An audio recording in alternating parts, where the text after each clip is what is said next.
तो हम लघु सिद्धांत कौमुदी के अंतर्गत अच संधि प्रकरण पढ़ रहे हैं। अच संधि प्रकरण में अभी तक हमने दीर्घ संधि, वृद्धि संधि, यण संधि, अयादि संधि, गुण संधि पढ़ ली है। अभी हम बात कर रहे हैं पररूप संधि के विषय में। तो पररूप संधि में हम पढ़ चुके हैं प्रेजते और पुपुस्ते की, प्रेजते और पुपुसति शब्द की रूप सिद्धियाँ, उनमें प्रयुक्त होने वाले सूत्र। आज हम बात करते हैं अगले सूत्र के विषय में। तो सूत्र है अचो अंत्यादि टी। अचो अंत्यादि टी। तो अच से तात्पर्य है स्वर वर्ण। अंत्यादि जिसके आदि में, अंत और जिसके आदि में होते हैं।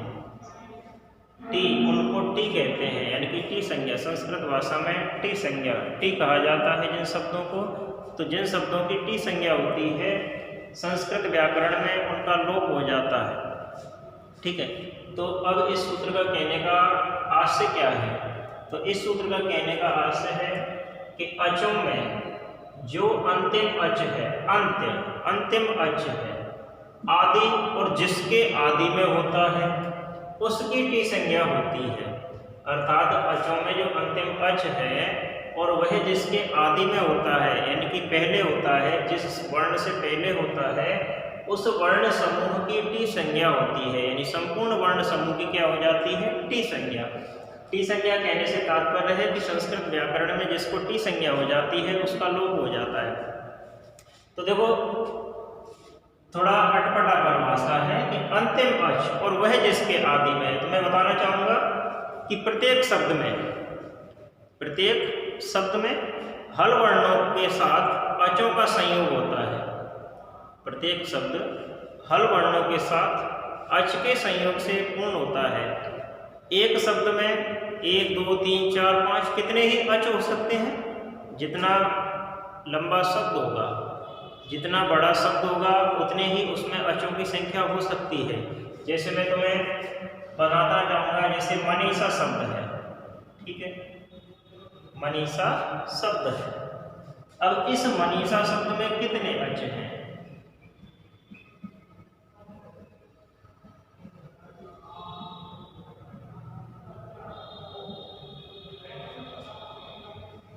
ठीक, इस मनीषा शब्द में कितने शब्द हैं, कितने वर्ण हैं, कितने अच हैं?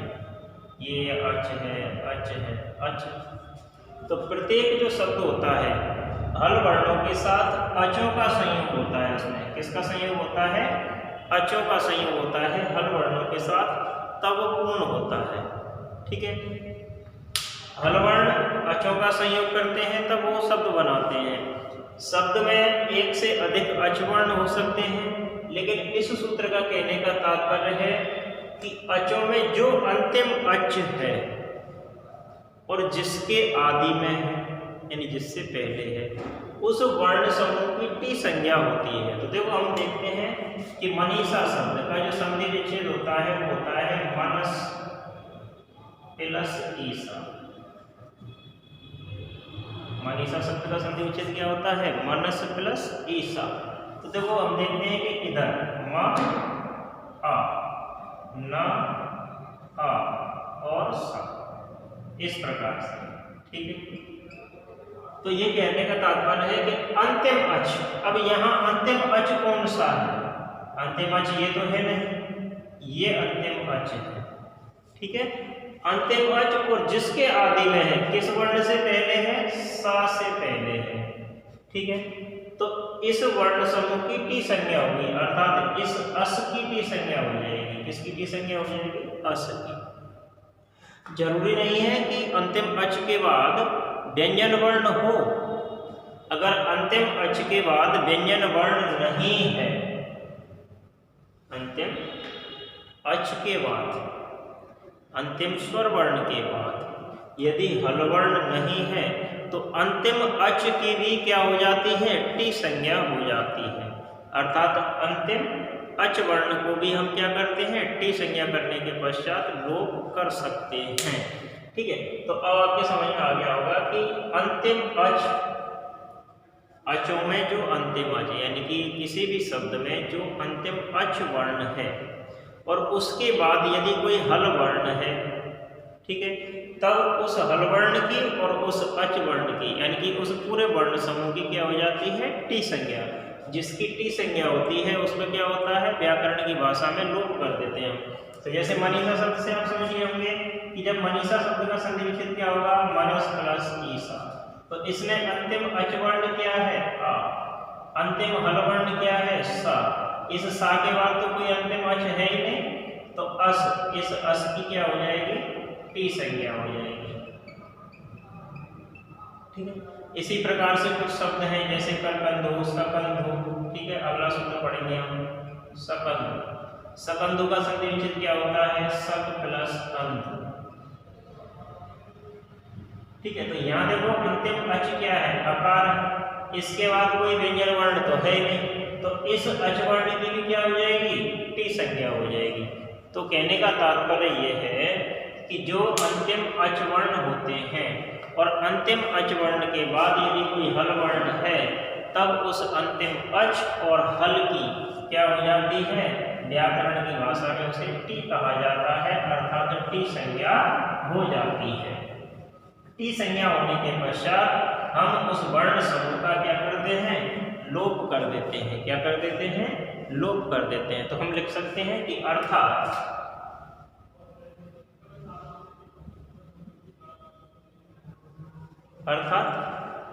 किसी भी शब्द में, किसी भी शब्द का निर्माण, किसी भी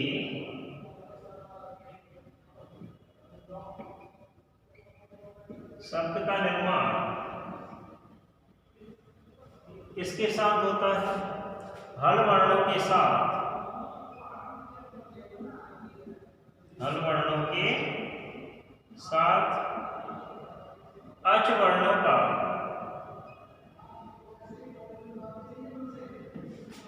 योग होने पर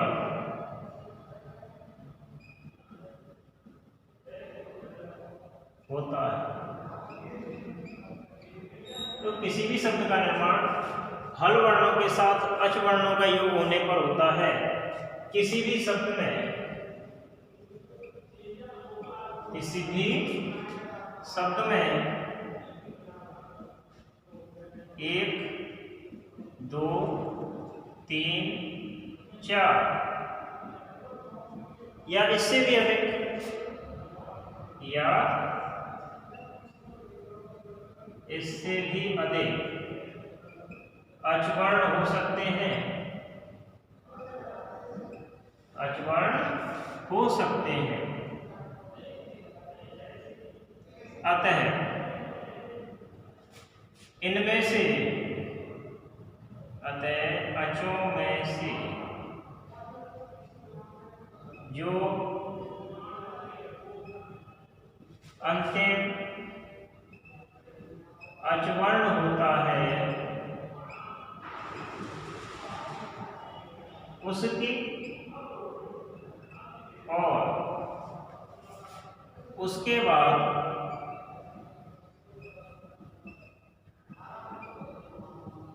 जो हल वर्ण होता है, जो हल वर्ण होता है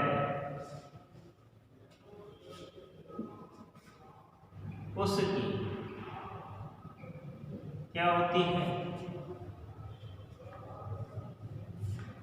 टी संज्ञा, उसकी टी संज्ञा होती है। यदि अंतिम अचवर्ण के पश्चात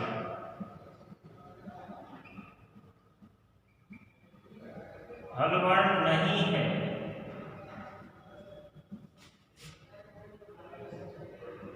तो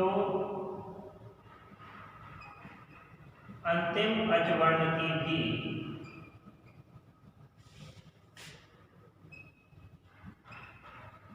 क्या हो जाती है, टी संज्ञा होती है। ठीक है, तो कहने का तात्पर्य है कि किसी भी शब्द का निर्माण हल वर्णों के साथ अच वर्णों का संयोग होने पर होता है। किसी शब्द में 1 2 3 4 5 कितने ही क्या हो सकते हैं, अचवर्ण हो सकते हैं। अतः अचों में से जो अंतिम अचवर्ण होता है उसकी और उसके बाद जो हलवर्ण होता है उसकी टी संज्ञा होती है। यदि अंतिम अचवर्ण के पश्चात हलवर्ण नहीं है तो अंतिम अचवर्ण की भी टी संज्ञा हो जाती है। टी संज्ञा होने के पश्चात क्या होता है, अगला सूत्र होगा सकंध्वादिषु पररूपम वाच्यम। उस सकंध्वादिषु पररूपम वाच्यम सूत्र से सकंध्वादिषु पररूपम वाच्यम, ये सूत्र क्या करता है कि जिन वर्णों की क्या होती है, टी संज्ञा होती है, तो टी संज्ञा होने के पश्चात सकंध्वादिषु पररूपम वाच्यम सूत्र से पररूप संज्ञा हो जाती है। कौन सी संज्ञा हो जाती है, पररूप संज्ञा। जैसे उदाहरण के लिए मैं लिखता हूं मनीषा, शब्द आपने सुना होगा मनस प्लस ईसा। इस स्थिति में देखो इनमें अंतिम अच क्या है, जब हम इसे अलग अलग करते हैं तब हमें प्राप्त होता है कि मनस में अंतिम अच क्या है, आ। इसके बाद हलवर्ण क्या है, सा। इसके बाद तो कोई अच है, तो इस अस की क्या हो जाएगी, टी संज्ञा। किस सूत्र से, अचो अंत्यादि टी सूत्र से।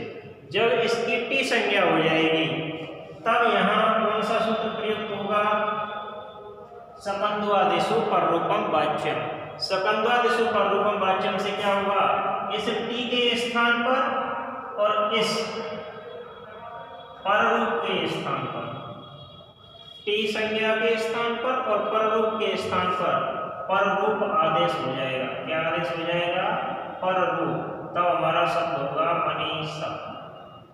तब क्या सिद्ध होगा, मनीषा सिद्ध होगा। अस हट जाएगा, टी संज्ञा के स्थान पर और पररूप के स्थान पर क्या हो जाएगा, पररूप आदेश हो जाएगा सकंध्वादिषु पररूपम वाच्यम सूत्र से।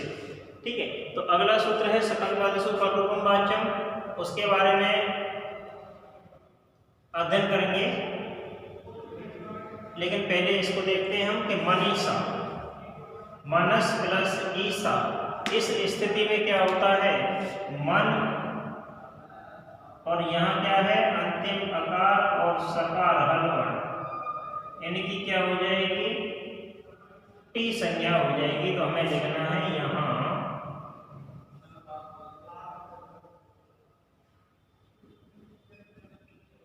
अंतिम अच अ और हल स की अंतिम अच अकार और उसके बाद आने वाला सकार की क्या हो जाएगी, अचो अंत्यादि के सूत्र से।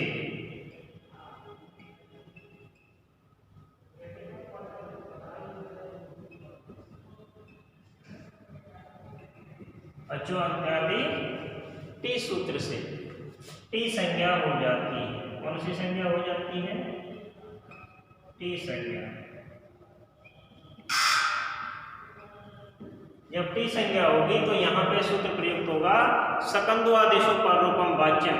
सकंध्वादिषु पररूपम वाच्यम से क्या हो जाएगा, इस अस के स्थान पर और ईकार के स्थान पर पररूप आदेश अर्थात ईकार हो जाएगा। क्या हो जाएगा, ईकार हो जाएगा, अस यहाँ से हट जाएगा। ठीक है, अब उसका नाम सकंधु क्यों है, क्योंकि देखो सकंध्वादिषु